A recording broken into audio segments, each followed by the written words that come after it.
اهلا بيكم في مطبخ سوزي. ازيكم يا حبايبي؟ عاملين ايه؟ يا رب تكونوا كلكم بخير وسعاده. وحشتوني ورجعت لكم تاني بالوصفه الجميله دي. طبعا للاسف الشديد المفروض كنت صورت اللقطه دي قبل ما اقطعها، بس للاسف الشديد، لكن انا هحط لكم صورتها طبعا قبل ما ابتدي الفيديو وهي سليمة. يعني النهاردة هنعمل مع بعض حبايبي طريقة الكوسة بالبشاميل بطريقة حلوة جدا صحية، والناس اللي مش بتحب الكوسة هتحب الطريقة دي، هتعجبكم جدا بإذن الله.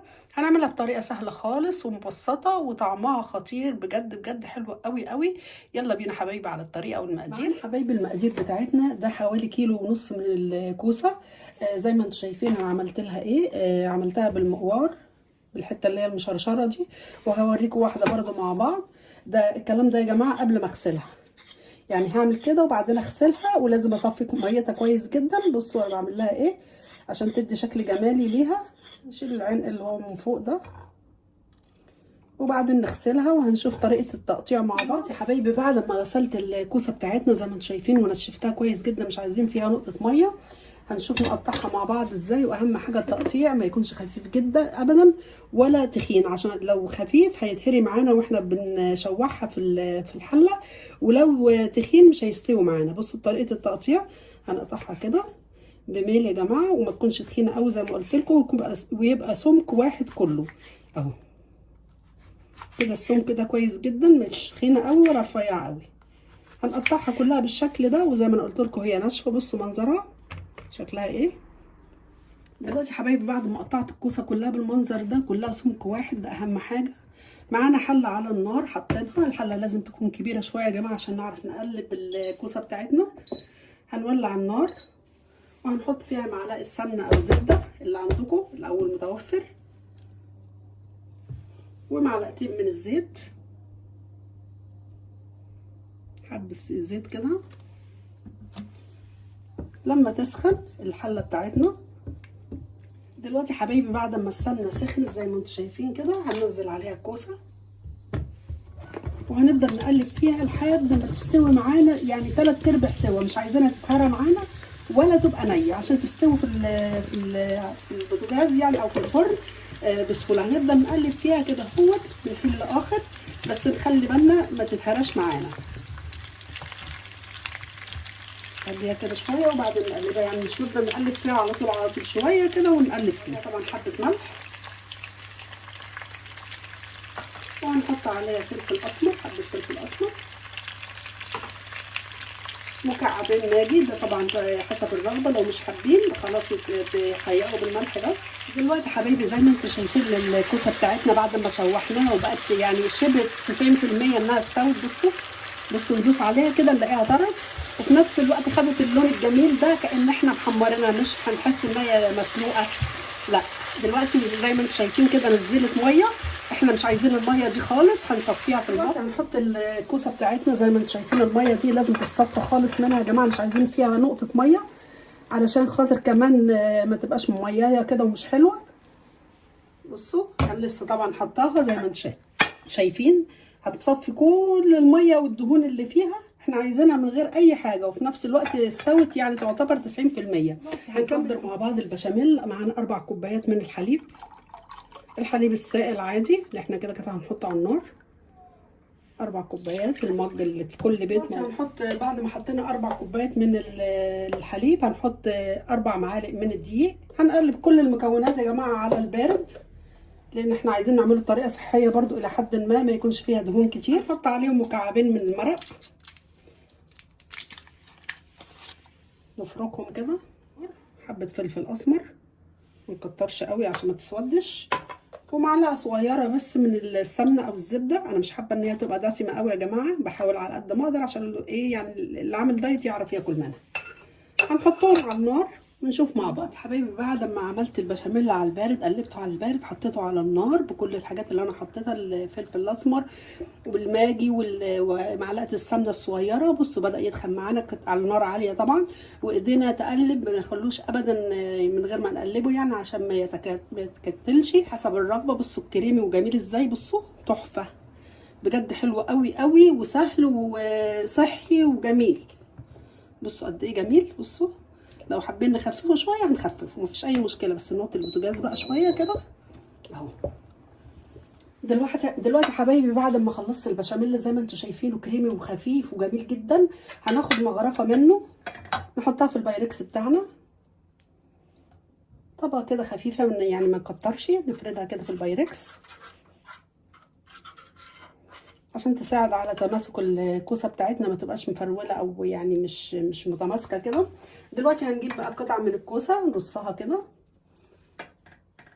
طبعا التقطيعه دي بتساعدنا ان احنا نقدر نفردها، وزي ما انتم شايفين الكوسه بتاعتنا تعتبر شبه مستويه. دلوقتي زي ما انتم شايفين بعد ما فردت الكوسه بتاعتنا هنحط عليها طبقه من البشاميل. بنسيت اقول لكم يا جماعه ان انا حطيت، بصوا الجبنه الموتزاريلا بتديها مطه جميله ازاي. هنحط طبقه برده من البشاميل، مديها مطه جميله جدا زي ما انتم شايفين كده، طبقه خفيفه كده نفردها. وموضوع الجبنه يا جماعه دي حسب الرغبه، هنحط عليها طبقه من الجبنه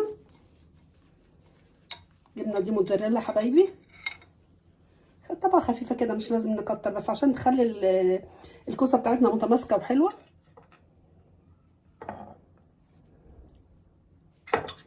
ربع كيلو لحمه يعمل لنا الصينيه الجميله دي زي ما انتم شايفين كده. اللحمه دي انا كنت عاملاها يا جماعه مجهزاها، طبعا كلنا عارفين طريقه العصاج اكيد، يعني طريقته سهله خالص. بنشوح البصله يعني تدبل كده، مش هنحمرها ولا اي حاجه، ننزل بيها ننزل اللحمه على البصله ونحيقها بالملح والفلفل والبهارات السبعه. طبعا المنظر ده كده هنعملها طبقات يعني على حسب ما الكوسه يعني البايركس ياخد معانا اهو. بعد ما حطينا الطبقه الثانيه هنحط عليها برده مغرفه من البشاميل كده ونفردها عليها.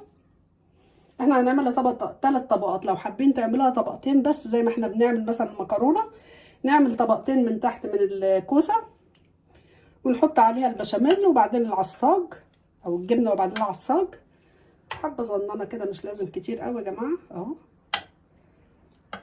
ريحتها بجد بجد تحفه، لحمه مفرومه.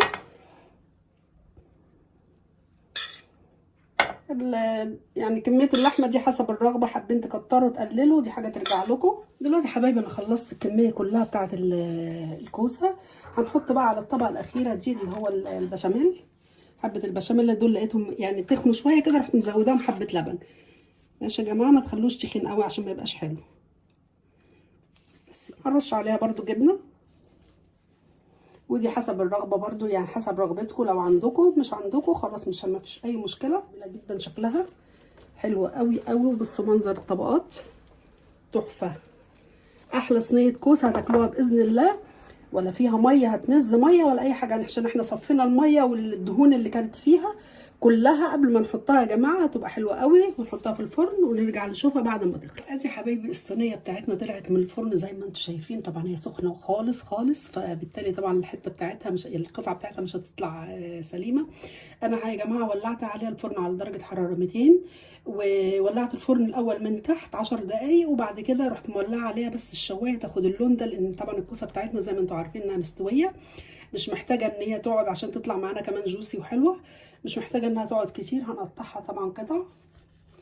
بصوا قد ايه هي بقى جميله وجوسي حلوه قوي قوي.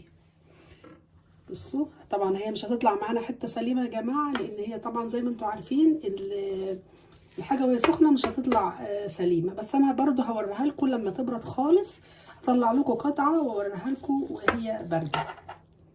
انا طبعا بحب بصراحه اكلها وهي سخنه. هنطلع قطع بس اهم حاجه نفصل كده عشان نعرف نطلعها، ويا رب تطلع سليمه معايا اهو. بص الجبنه بقى عمال تمط ازاي وجمالها، بصوا تحفه. اجمل حاجه في الدنيا طعم الكوسه، بحبها جدا جدا، واتمنى طبعا الطريقه دي تخليكم انتوا كمان تحبوها لو مش بتحبوها. قد ما نقدر على قد ما نقدر يا جماعه الطبق معانا نلحق نفسنا، عشان طبعا زي ما انتم شايفين ان هي ايه مش ماسكه نفسها خالص، بس الكوسه جميله ومستويه وتحفه. بصوا بقى شكلها، بصوا الكوسايه متماسكه ازاي وفي نفس الوقت مستويه، بتتقطع معانا مش مهريه ولا سايحه على بعضها. بص الكوسايه بكوسيتها زي ما انتم شايفين، بس مستويه وجميله ازاي. طعمها وريحتها مش قادره اقول لكم، جايبه اخر الشارع. تعالوا ندوق مع بعض كده ونشوف.